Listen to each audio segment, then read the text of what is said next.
Hello friends, आज हम पढ़ेंगे इंग्लिश ग्रामर के पोर्शन में टेंस।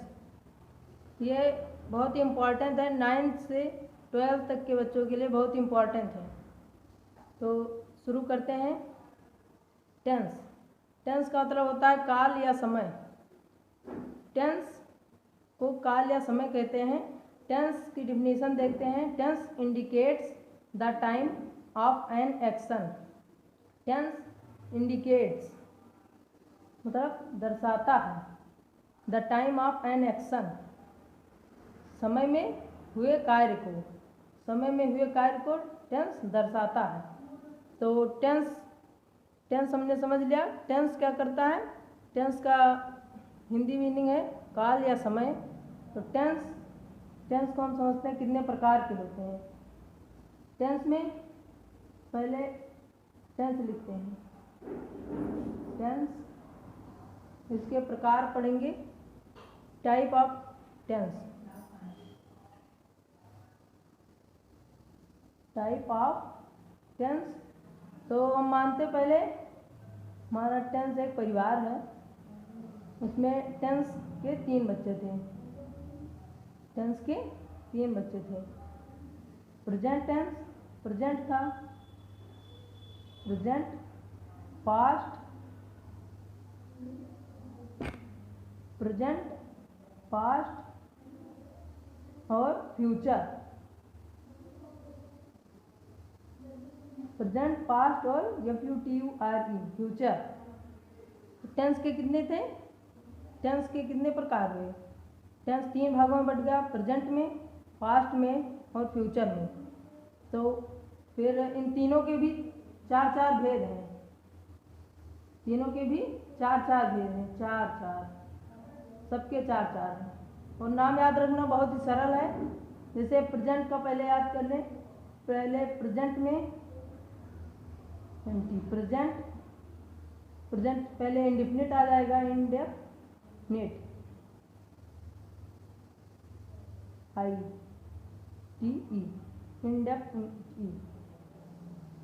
Indefinite, present indefinite. फिर प्रेजेंट कॉन्टिन्यूअस, प्रेजेंट कॉन्टिन्यूअस। फिर प्रेजेंट लगाकर प्रेजेंट परफेक्ट, प्रेजेंट परफेक्ट। फिर प्रेजेंट लगाकर प्रेजेंट परफेक्ट कॉन्टिन्यूअस, INUOUS। तो क्या हुआ? टेंस से 3 भेद, प्रेजेंट, पास्ट, फ्यूचर। तो प्रेजेंट में सबके ऐसे ही लग जाएंगे। यहाँ पर प्रेजेंट था तो ये टेंस का ही तो भेद था, तो इसमें टेंस लग जाएगा। प्रेजेंट टेंस, पास्ट टेंस, पीछे टेंस जुड़ता चलेगा। Present tense, past tense, future tense, सब में टेंस है, टेंस लगा देना। टेंस। तो अब इसको देखते हैं। नोट्स कैसे प्रिपेयर करेंगे हम लोग। फिर जैसे नोट्स कैसे बनाएंगे हम लोग। टेंस ऐसे लिखेंगे, टेंस काल या समय। Tense indicates the time of an action. Tense कार्य को, समय में हुए कार्य को दर्शाता है। तो अब टेंस के प्रकार में टाइप्स ऑफ टेंस लिखेंगे। Present tense, past tense, future tense. वर्तमान काल, प्रेजेंट को वर्तमान काल कहते हैं। पास्ट टेंस भूतकाल, फ्यूचर टेंस भविष्य काल। फिर हमने बताया था टेंस, फिर सभी के 4-4 प्रकार और हमने बताए थे। सभी के 4-4 हैं। सब में पहले प्रेजेंट लिखेंगे। जैसे प्रेजेंट टेंस का हम 4 बना रहे हैं, तो उसमें लिखेंगे present indefinite tense, present continuous tense, present perfect tense, present perfect continuous tense. सब में इतना चीज़ कॉमन रहेगा, ये इतना चीज़ कॉमन रहेगा, सब में यही रहेगा। लेकिन तो पीछे आगे यहाँ पर प्रेजेंट हो जाएगा, पास्ट का बनाएंगे पास्ट लिख देंगे, फ्यूचर का बनाएंगे फ्यूचर लिख देंगे। जैसे यहाँ पर देखते हैं, यहाँ पर types of past tense. Present का हमने देख लिया। अब पास्ट का, past indefinite tense, past continuous, past perfect tense, past perfect continuous tense. फिर types of future tense, future indefinite tense, future continuous tense, future perfect tense, future perfect continuous tense. अब हम लोग आगे देखते हैं, एक एक टेंस का हम बनाते चलेंगे। जैसे प्रेजेंट का 4 था, फिर पास्ट का 4 था, फ्यूचर का 4 था, सभी का हम अलग अलग बनाते चलेंगे। यहाँ पर हम present indefinite tense, present indefinite tense का प्रेजेंट इंडिफिनिट टेंस को इंग्लिश में ट्रांसलेट करना सीखेंगे। फिर उसके बाद पास्ट, फिर उसके बाद प्रेजेंट कॉन्टिन्यूअस, फिर प्रेजेंट परफेक्ट, फिर प्रेजेंट परफेक्ट के बाद प्रेजेंट परफेक्ट कॉन्टिन्यूअस, ऐसे ही हम बढ़ते चलेंगे। तो शुरू में पहले है प्रेजेंट इंडिफिनिट टेंस। तो इसकी पहचान हम पहले देखेंगे। हिंदी वाक्यों के अंत में क्रिया के साथ ता है, ती है, ते हैं, ता हूँ आदि शब्द आते हैं। जैसे कोई भी हिंदी सेंटेंस दिया है तो उसमें पहले हम देखेंगे क्या पीछे लगा है। पीछे है ता, ती, ते, क्रिया के साथ, क्रिया मतलब वर्ब, वर्ब के साथ क्या लगा होगा हिंदी वाक्यों के अंत में, ता, ती, ते या फिर ता हूँ आदि शब्द ऐसे लगे होंगे। तो देखते हैं पहला एग्जाम्पल है राम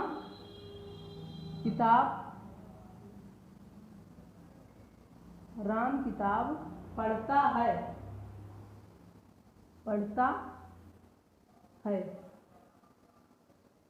तो यहाँ पर पीछे पढ़ता है, पढ़ना क्या है, वर्ब है, क्रिया है।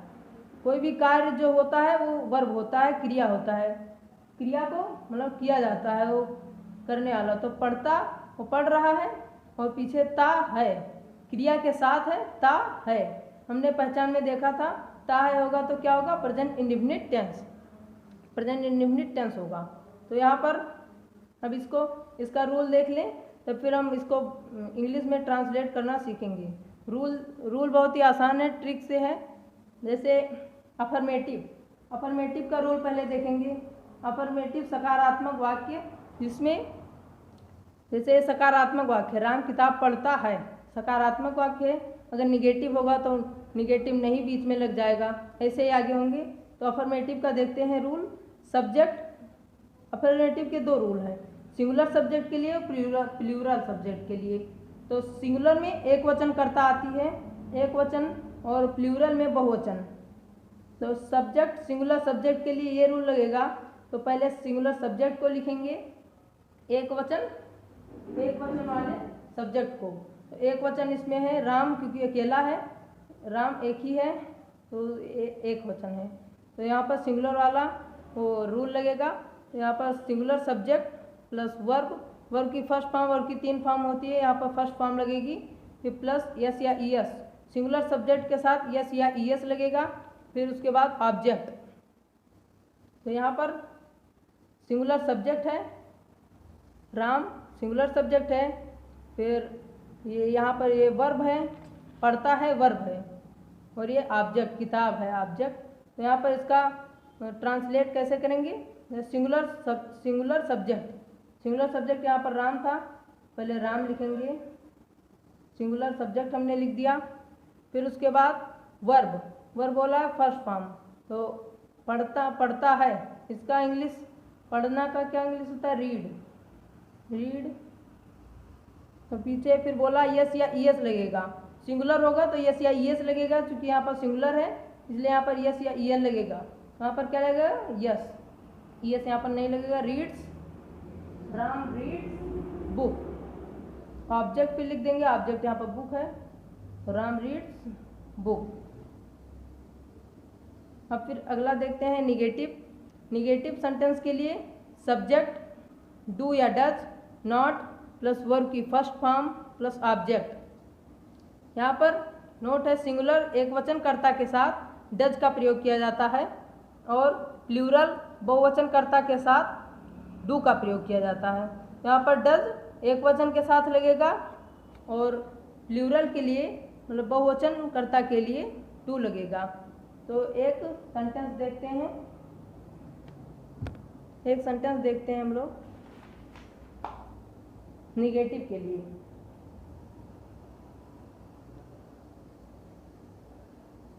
एग्जाम्पल,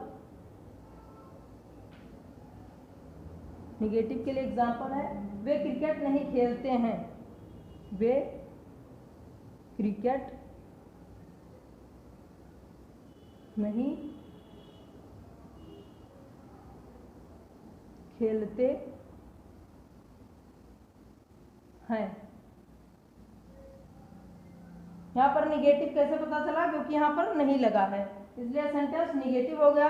और पीछे ता है, ती है, ते हैं, यहाँ पर ते हैं आ रहा है, इसलिए प्रेजेंट इंडेफिनिट है। अब इसको हम रूल के हिसाब से देखेंगे। रूल हमारा क्या कह रहा था, सब्जेक्ट डू या डज प्लस नॉट वर्ब की फर्स्ट फॉर्म ऑब्जेक्ट। तो यहाँ पर सब्जेक्ट क्या है, सब्जेक्ट है वे, तो वे का हो जाएगा दे। तो दे क्या होता है, प्लूरल, प्लूरल सब्जेक्ट होता है।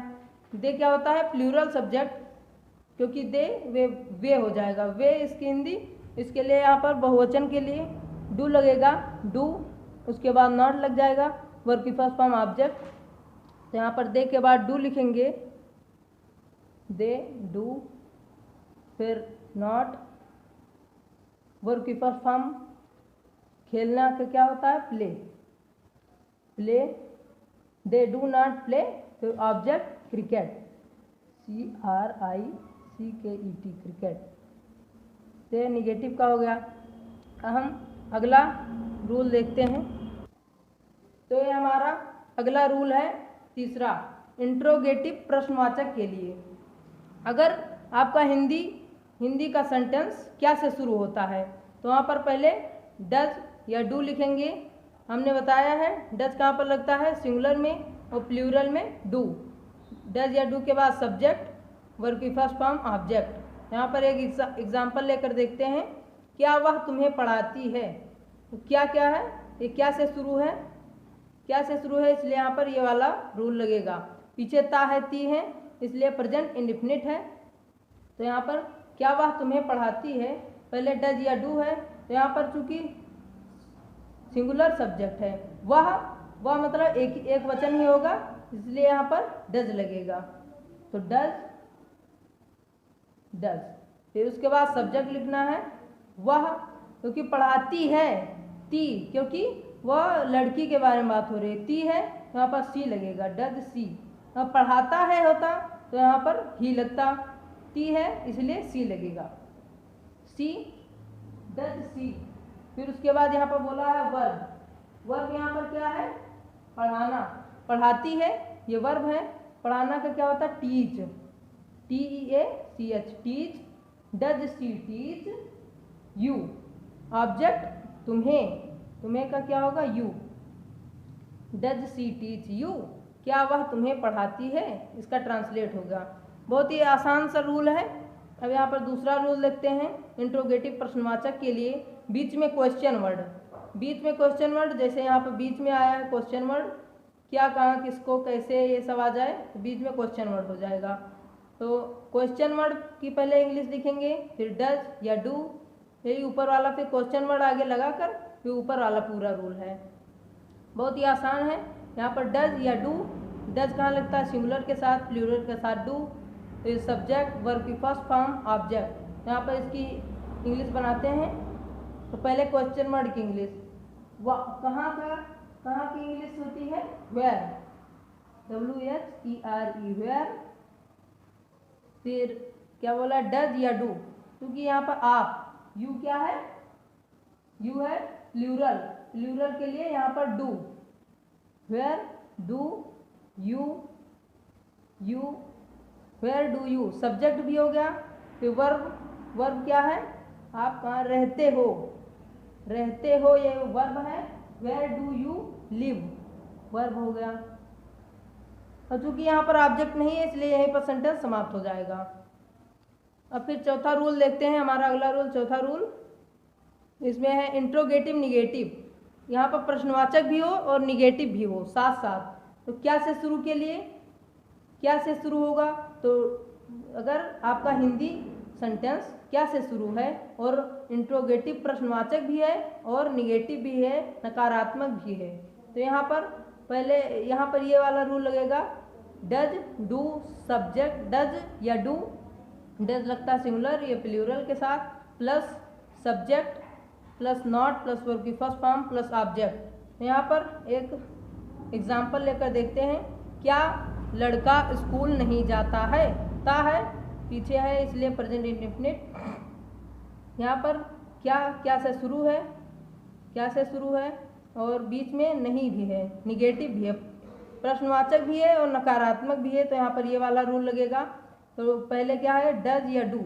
तो डज या डू, इसमें डज या डू में से क्या लगेगा, यहाँ पर लगेगा डज, लड़का, क्योंकि एक ही लड़के की बात हो रही, जाता है, जाते हैं होता तो बहुवचन हो जाता। यहाँ पर हो जाएगा डज, DOES, डज। फिर उसके बाद सब्जेक्ट बोला है, सब्जेक्ट यहाँ पर क्या है, लड़का, डज बॉय। फिर सब्जेक्ट के बाद नॉट, डज बॉय नॉट। फिर वर्ब जाता है तो गो हो जाएगा। फिर object school, does boy not go के बाद जाना होता तो वहाँ पर टू लगता है, गो के बाद हमेशा, गो टू स्कूल, SCHOOL। फिर यहाँ पर अगला रूल है इंट्रोगेटिव निगेटिव का, बीच में क्वेश्चन वर्ड अगर हो तो क्वेश्चन वर्ड की इंग्लिश पहले रहेगी, फिर उसके बाद वही सब ऊपर वाला रूल लग जाएगा। क्वेश्चन वर्ड डज या डू, सब्जेक्ट नॉट, वर्ब की फर्स्ट फॉर्म प्लस ऑब्जेक्ट। तो यहाँ पर एक एग्जाम्पल है, बीच में यहाँ पर क्यों भी है और नहीं भी है। तो प्रश्नवाचक नकारात्मक सेंटेंस है, पीछे ती है, ता है, तिए ते है, ये होना चाहिए, ती है इसलिए प्रेजेंट इंडेफिनिट है। तो यहाँ पर इसकी बनाएंगे इंग्लिश। तो पहले क्वेश्चन वर्ड की इंग्लिश, क्वेश्चन वर्ड है यहाँ पर क्यों, तो क्यों का हो जाएगा वाई के बाद डज या डू। यहाँ पर बहन है, मेरी बहन पत्र क्यों नहीं लिखती है, तो बहन एक बहन की बात एक वचन है, तो यहाँ पर हो जाएगा वाई डज। सब्जेक्ट यहाँ पर बहन है, मेरी बहन, मेरी बहन, इतना सब्जेक्ट है यहाँ पर। तो यहाँ पर हो जाएगा does my sister, SISTER, sister. फिर नॉट, फिर उसके बाद वर्ब की फर्स्ट फॉर्म राइट, फिर उसके बाद ऑब्जेक्ट पत्र, ए लेटर हो जाएगा, LETTER। तो यहाँ पर हमारा समाप्त हुआ। अगले दिन मतलब अगले वीडियो में अगले टेंस का, प्रेजेंट कॉन्टिन्यूअस टेंस का वीडियो बनेगा। तब तक के लिए धन्यवाद। इस वीडियो को देखने के लिए लाइक करें, कमेंट करें, शेयर करें, ज़्यादा से ज़्यादा दोस्तों को अपने शेयर करें और हमारा भी हौसला बढ़ेगा। लाइक करें और सब्सक्राइब भी करें ताकि प्रेजेंट कॉन्टिन्यूअस का वीडियो आपको जल्दी मिले। धन्यवाद। जय हिंद, जय भारत।